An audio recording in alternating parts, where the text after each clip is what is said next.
Once upon a time, in a quiet little town in America, a baby girl named Helen Keller was born.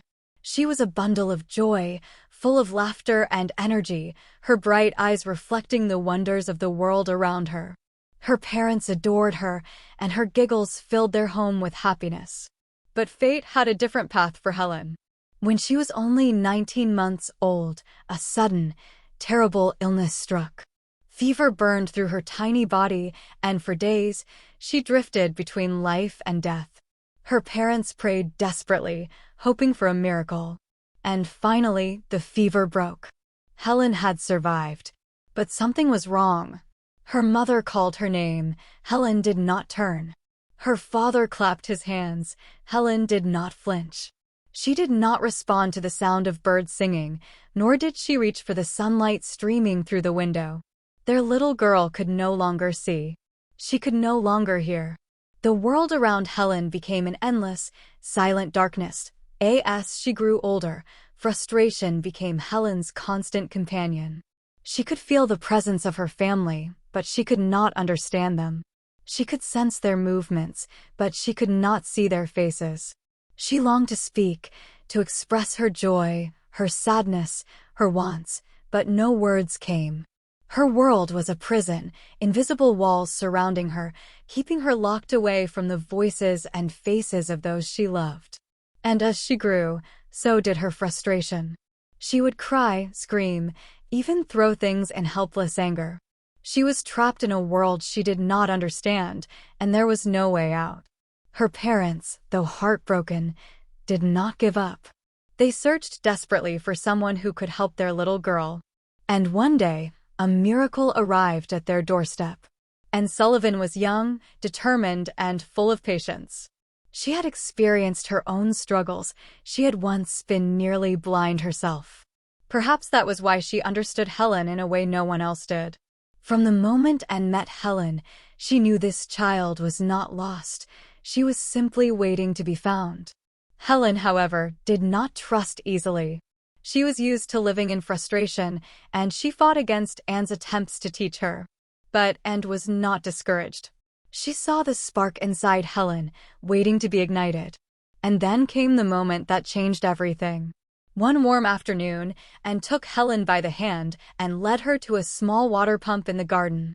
Helen did not know what was happening, but she felt the cool sensation of water flowing over her fingers. And then, something unexpected, Anne took Helen's hand and spelled a word into her palm. WTR. Helen frowned, confused. Anne did it again. And again. WTR. Helen paused. Something was different. She felt the liquid trickling through her fingers. She felt the coolness, the movement. And suddenly, like a bolt of lightning, it clicked. The letters Anne traced on her palm were not just shapes. They meant something. They meant water. Helen gasped.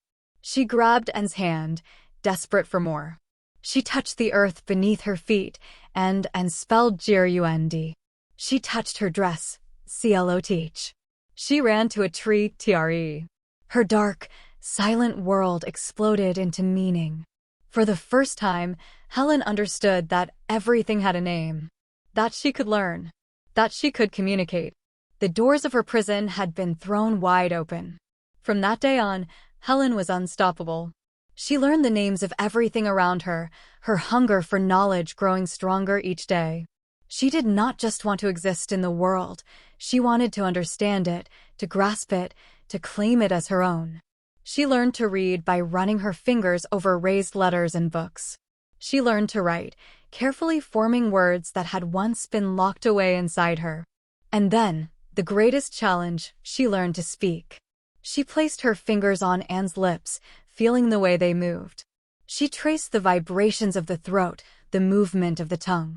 Slowly, carefully, she formed her first words.